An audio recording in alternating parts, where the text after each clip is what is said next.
बातमी धुळ्यामधून आहे. भारतीय बनावटीचं पहिलं विमान उड्डाणासाठी सज्ज झालेलं आहे. विमान निर्मिती करणारे कॅप्टन अमोल यादव यांच्या विमानाच्या सर्व चाचण्या यशस्वीपणे पार पडल्या.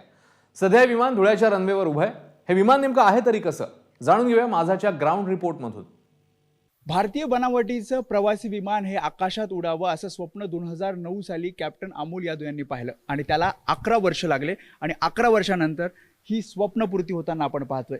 सर्व टेस्ट या विमानाच्या पूर्ण झालेल्या आहेत आणि यशस्वीरित्या सर्व चाचणी झाल्यानंतर हे उड्डाणासाठी सज्ज आहे. हे आता सेवेमध्ये येण्यासाठी सज्ज आहे आणि या ठिकाणी आपण जर संपूर्ण विमान पाहिलं त्या विमानाच्या फक्त 3 गोष्टी यामध्ये हे इंजिन, त्यासोबतच जर आपण हे टायर्स बघितले आणि ह्या कॉकपिटमधल्या काही इन्स्ट्रुमेंट्स आहेत ते जर बघितले तर ह्या 3 गोष्टी सोडल्यानंतर संपूर्ण भारतीय बनावटीचं हे विमान. आपल्यासोबत कॅप्टन अमोल यादव आहेत जे कॉकपिटमध्ये आहेत. सर, स्वप्न पूर्ण होतंय? नक्कीच, खचितच, आणि ते पूर्ण होईपर्यंत आपलं काम थांबणार नाही. सर, थोडंसं तुम्ही जर बाहेर आलात आणि आम्हाला ह्या सगळ्या विमानाबद्दल जर थोडीशी माहिती दिली, कारण प्रत्येकाला खरं तर आवडेल की हे सगळं स्वप्न साकार करताना अगदी गच्चीवरचा तो सगळा स्ट्रक्चर ढाचा तयार करणं आणि त्यानंतर हे संपूर्ण विमान तयार होणं, उड्डाण करणं, DGCA ची परमिशन मिळणं, खूप अडचणी होत्या. खूप अडचणी होत्या, खूप खडतर प्रवास होता. ABP माझानी कायमच ह्या विमानाचा प्रवास सर्व दर्शकांसमोर अतिशय पारदर्शकपणे मांडलेला आहे आणि ह्या लढाईमध्ये सगळ्यांचीच साथ होती आणि त्या लढाईमध्ये आता आपण अंतिम टप्पा पार केलेलाच आहे आणि आता ह्याच्या पुढे आपल्याला फक्त परफॉर्मन्स विमानाचं दाखवायचं हे एकच काम उरलेलं आहे आणि लवकरच आपण सर्व चाचण्या पूर्ण करून विमान सेवेत रुजू करू. मला आणि प्रेक्षकांना सगळ्यांनाच उत्सुकता आहे ह्या विमानाचे नेमके स्पेसिफिकेशन्स. अगदी सुरुवातीला जर आपण बघितलं तर हा संपूर्ण स्ट्रक्चर ह्या विमानाचं, छोटं विमान आहे, 6 सीटर विमान आहे. हे स्ट्रक्चर तयार करताना, ही डिझाईन तयार करताना कसं सुचलं, कसं तयार झालं हे? वैमानिकाचं प्रशिक्षण घेण्यासाठी अमेरिकेत गेलेलो. त्यावेळेस मी 19 वर्षाचा असताना स्वतःचं विमान आम्ही घेतलेलं, पैसे वाचवण्यासाठी म्हणून ते विमान घेतलं होतं. जेव्हा मी ते त्याचं मेंटेनन्स करायचो तर मेंटेनन्स करताना त्या विमानाचं सगळं स्ट्रक्चर कसं असतं ह्या गोष्टीचा अभ्यास केलेला आणि भारतात आल्याच्या नंतर जेव्हा मला स्वतःला विमान घ्यायची इच्छा होती ते मला जेव्हा कळलं की आपल्या इथे भारतामध्ये विमानच बनत नाही, त्याच्यामुळे मी स्वतः विमान बनवण्याचा निर्णय घेतला. विमानाचं स्ट्रक्चर अतिशय सोपं आहे. म्हणजे भारतात मला बऱ्याच लोकांनी सांगितलं की विमान बनवणं फार कठीण आहे, पण माझा स्वतःचा एक्सपिरियन्स असा आहे की विमान बनवणं ही अतिशय सोपी गोष्ट आहे, परंतु विमान भारतात बनवणं आणि त्याचं अप्रुव्हल घेणं ही खरोखर खूप कठीण गोष्ट आहे. सगळ्या अडचणी आम्ही सगळ्यांनी आणि बऱ्याच प्रेक्षकांना सुद्धा माहिती आहे. मला सांगा, मी जसं आधी सांगितलं की 3 गोष्टी, म्हणजे अगदी जर इंजिनपासून सुरुवात केली तर आपण इंजिन, ह्या साईडला इंजिन आहे त्याचं, हे इंजिन कसं काम करतं आणि हे अमेरिकेतून आलेलं इंजिन. हे अमेरिकेतून आलेलं इंजिन आहे. हे सिंगल इंजिन, ह्याला सिंगल इंजिन विमान म्हणतात आणि हे सिंगल इंजिन, आपण पहिलं इंजिन जर बघितलं तर हे ह्या ठिकाणी आहे. ह्याला हे अमेरिकेतून आणलेलं इंजिन आहे. आणि सर, मला सांगा, इंजिनसाठी फ्युएल हे वेगळं फ्युएल असतं. जसं बघितलं की आपण आतापर्यंत इतर देशांमधून विमानं आणत होतो आणि ती इतर देशांची जी विमानं होती ती त्यांनी त्यांच्या इन्फ्रास्ट्रक्चरला अनुसरून डिझाईन केलेली होती.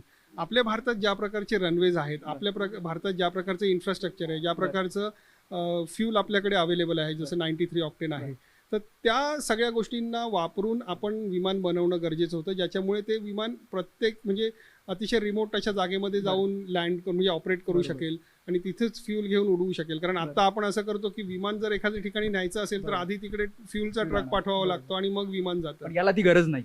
आपल्या विमानाला ती गरज राहणार नाही, कारण हे जे विमान आहे हे भारतासाठी बनवलेलं विमान आहे आणि त्याच्यामुळे हे विमान वापरणं अतिशय इकॉनॉमिकल असणार आहे. दुसरी गोष्ट अशी की बऱ्याचदा आपण बघतो एक इंजिन शिवाय 2 इंजिन असतात, 3 इंजिन असतात, तर एका इंजिनामध्ये म्हणजे हे सगळं विमान सुरळीत सुरू शकतं. विमानाचे वेगवेगळे प्रकार असतात. सिंगल इंजिन असतात, ट्विन इंजिन असतात. आपण जेव्हा हे विमान बनवायला सुरुवात केली तेव्हा दिस इज अ टेक्नॉलॉजिकल डेमॉन्स्ट्रेशन, म्हणजे आपण विमान बनवू शकतो ह्याच्यासाठी आपण ह्या प्रकारचं विमान बनवलेलं. आपण जसं TSE 005 19 सीटर विमान बनवायला सुरुवात केली होती तर त्या 19 सीटर विमानाला 2 इंजिन्स होते. तर वेगवेगळ्या प्रकारची विमानं असतात. आपण हे जे सुरुवातीला बनवलं ते हे सिंगल इंजिन होतं. आपण कॉकपिटमध्ये एकदा जर नजर टाकली तर कॉकपिट मधली थोडीशी माहिती आम्हाला द्याल? कशा प्रकारे हे कॉकपिट आहे आपण पुन्हा एकदा प्रेक्षकांना दाखवूया. पूर्ण हे 6 सीटर, त्यातले हे 2 सीट आपण बघतो. या ठिकाणी कॉकपिट आहे आणि या कॉकपिटमधली बरीचशी इन्स्ट्रुमेंट्स ही अमेरिकेतून आलेली आहेत. सर, कशा प्रकारचे इन्स्ट्रुमेंट्स आहेत आणि आपण सर्वसाधारण जे विमान बघतो त्यातलं कॉकपिट आणि हे कॉकपिट काय फरक? हे टेक्नॉलॉजिकली खूप ॲडव्हान्स्ड असं कॉकपिट आहे. ह्या कॉकपिटमध्ये आपण ही जी इन्स्ट्रुमेंट्स आणलेली आहेत ही आपण अमेरिकेतून आणली. जी आपल्याला स्ट्रक्चर दिसते यातली प्रत्येक गोष्ट आपण इथे बनवलेली आहे, पण ही जी इन्स्ट्रुमेंट्स आहेत ती आपण इम्पोर्ट केलेली आहेत. तर हे जे आहे ह्याला ग्लास कॉकपिट म्हणतात आणि हे ग्लास कॉकपिट ॲडव्हान्स्ड अशा रीतीने आहे की आतापर्यंत विमानांमध्ये टच स्क्रीन्स नव्हत्या.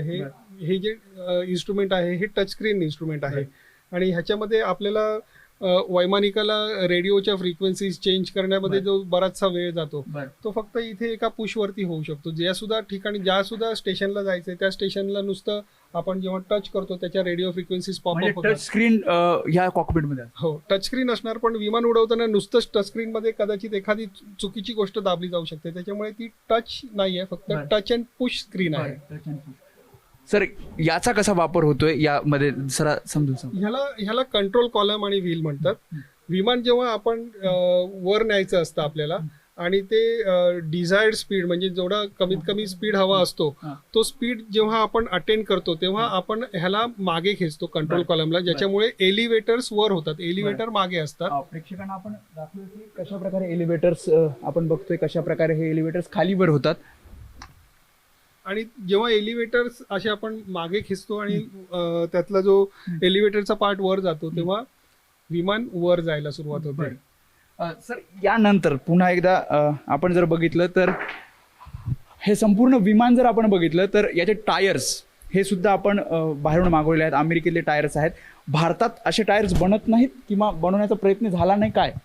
भारतामध्ये असे टायर्स खचितच बनू शकतात, परंतु आतापर्यंत आपल्या भारत देशामध्ये विमानं आपण स्वतः बनवत नसल्यामुळे ते असे टायर विकत घेणारे कस्टमर्स नसल्यामुळे आता आपल्याकडे अशा प्रकारच्या गोष्टी सुरू झालेल्या आहेत. त्याच्यामुळे टायर ही जी गोष्ट आहे ही मला बाहेरून आणावी लागते. याशिवाय आपण जर मागचे जे सीट्स बघितले तर यामध्ये कशा प्रकारे लक्झरियस सीट्स आहेत हे थोडक्यात सांगावे.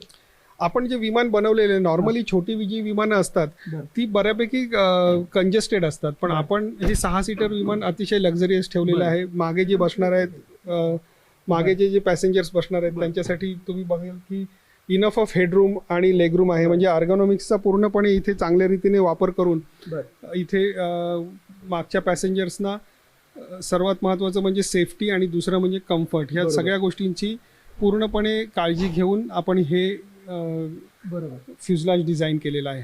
म्हणजे अगदी जर आपण विमानात जेव्हा प्रवास करतो तसाच फील या ठिकाणी येतो जेव्हा आपण या आतमध्ये बसतो. आतापर्यंत पॅसेंजर्स ह्या विमानांमध्ये बसायला सुरुवात झालेली नाहीये, परंतु ऑफकोर्स हे विमान आहे छोटं विमान आहे आणि ह्या छोट्या विमानांमध्ये सिमिलर फील असतं. सर, अजून एक तुम्ही जसं जे स्वप्न पाहिलं होतं की प्रवासी विमान हे असावं आणि ते भारतीय बनावटीचं असावं, त्यामध्ये आपण दुसरं असं बघतोय की रिजनल कनेक्टिव्हिटी म्हणजे भारत स्वतंत्र होऊन 73 वर्ष झाली तरी रिजनल कनेक्टिव्हिटी अजून आपण त्या प्रकारे तयार झाली नाही. तर ह्या विमानं जर तयार झाले तर ती रिजनल कनेक्टिव्हिटी आपण साध्य करू शकू की प्रत्येक जिल्ह्यात आपण या विमानाने जाऊ शकू, आपल्या जिल्ह्यात आपण विमानाने जाऊ शकू? आज आपल्याला जे रिजनल कनेक्टिव्हिटीचं स्वप्न हे जे कठीण वाटतंय, 70 वर्षापूर्वी म्हणजे भारत स्वतंत्र होण्याच्या आधी रिजनल कनेक्टिव्हिटी भारतात अस्तित्वात होती आणि त्या रिजनल कनेक्टिव्हिटी अस्तित्वात असण्याचं प्रूफ म्हणजे आज आपण इथे उभे आहोत जिथे धुळे विमानतळ आहे जो स्वातंत्र्यपूर्व काळापासून आपल्याकडे अवेलेबल आहे. आणि हे जे सगळे 400 विमानतळ भारतभर होते तर त्या सगळ्या विमानतळांचा वापर करून रिजनल कनेक्टिव्हिटी अचीव्ह करता आली पाहिजे. आणि रिजनल कनेक्टिव्हिटी अचीव्ह करताना आपल्याकडे एकच गोष्ट नाही म्हणजे वैमानिक आहेत, इन्फ्रास्ट्रक्चर आहे. जी गोष्ट नाहीये ती म्हणजे छोट्या विमानतळावर उतरणारी छोटी विमानं, आणि ती छोटी विमानं आपल्याला बनवणं आवश्यक आहे आणि त्याची सुरुवात मी केलेली आहे. सुरुवात केली तुम्ही, 19 सीटर सुद्धा विमान बनवत होतात, मात्र ते काम आता पूर्णपणे बंद झालंय. काय कारण आहे आणि ते पुन्हा सुरू होणार का? कारण 6 सीटरमध्ये जे यश मिळालंय त्याच्यानंतर खरं तर पालघरमध्ये तुम्ही ते विमान निर्मितीसाठी तुम्हाला जमीन अलॉट करण्यात आली होती, त्याचं नेमकं काय होतंय आणि कशा प्रकारे पुढचे प्रयत्न असणार? त्यावेळी सरकारशी माझं बरंचसं बोलणं झालेलं आणि त्यांनी सांगितलेलं की रिजनल कनेक्टिव्हिटी अचीव्ह करण्यासाठी लवकरात लवकर आपल्याला विमान बनवायचं आहे आणि त्या दृष्टीने मी प्रयत्न सुरू केले होते. 19 सीटर विमान बनवण्यासाठी मला सांगितलं गेलं होतं आणि मी म्हणजे मीच सुचवलं होतं की 19 सीटर विमान हे रिजनल कनेक्टिव्हिटीसाठी आयडियल असेल आणि त्यांनी ते मला बनवायला सुरुवात करायला सांगितली. आपण प्रॅट अँड विटनी कंपनी जी आहे कॅनडामध्ये त्यांच्याशी करार केला. त्यांनी आपल्यासाठी इंजिन्स बनवून रेडी केले आणि इथे सुद्धा आपण म्हणजे जे स्ट्रक्चर होतं एअरफ्रेम म्हणतात त्याला, त्या एअरफ्रेममधलं 40% पेक्षा जास्त काम आपण कम्प्लीट केलं होतं. परंतु ज्या फायनान्सचं आश्वासन मला दिलं गेलं होतं ते पूर्ण नाही झालं आणि त्याच्यामुळे त्या विमानाचं काम आपल्याला थोडं होल्डवर ठेवावं लागलंय.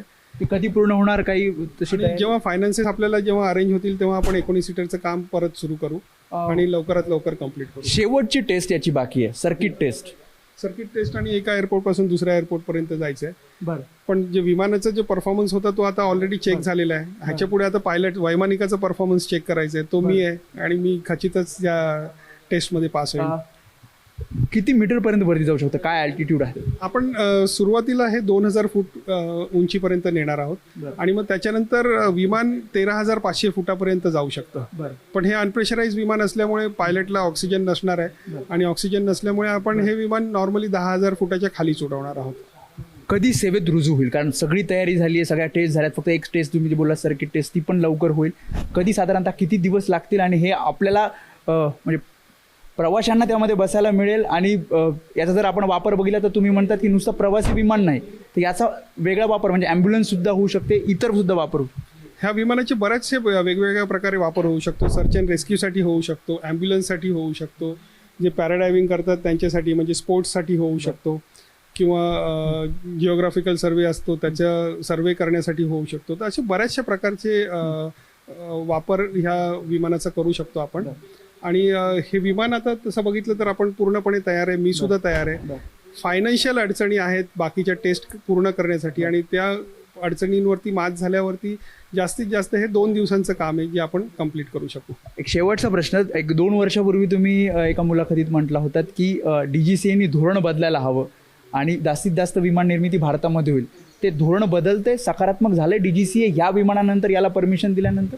DGCA जेव्हा सकारात्मक होईल तेव्हा आपल्या भारत देशाचं चित्र बऱ्यापैकी पालटलं असेल, कारण तेव्हा खूप विमानं आपल्या इकडे उडत असतील, रिजनल कनेक्टिव्हिटी अचीव होत झालेली असेल आणि आपल्या सर्वसामान्य माणसांना विमानात बसणं ही काही अप्रूप राहणार नाही. म्हणजे जसं आधी मोबाईल सगळ्यांकडे नव्हते पण आता सगळ्यांकडेच अवेलेबल आहेत. परंतु हे धोरण जरी पेपरवर असलं तरी ते अस्तित्वात नाही आहे. म्हणजे अजूनही वेळ लागेल हे धोरण स्वीकारायला?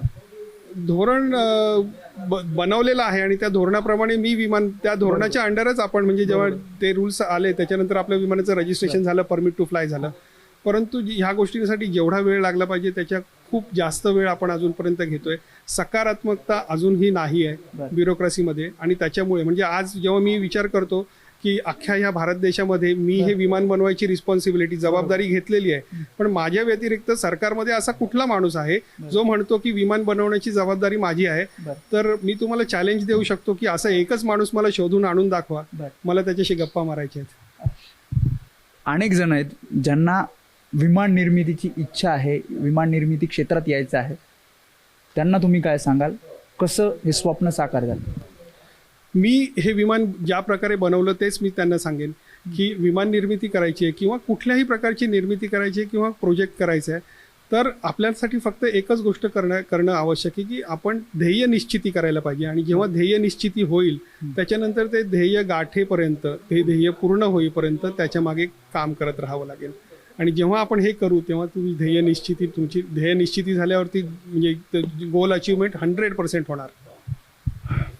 अनेक अडचणी आल्या, त्या अडचणींना मात करायची कशी हे खरं तर कॅप्टन अमोल यादव यांनी सांगितलं. आणि त्यांनी जसं सांगितलं की ध्येय निश्चिती हवी आणि त्याच ध्येयातनं आता भारतीय बनावटीचं पहिलं प्रवासी विमान काही दिवसातच सेवेत रुजू होतं आहे.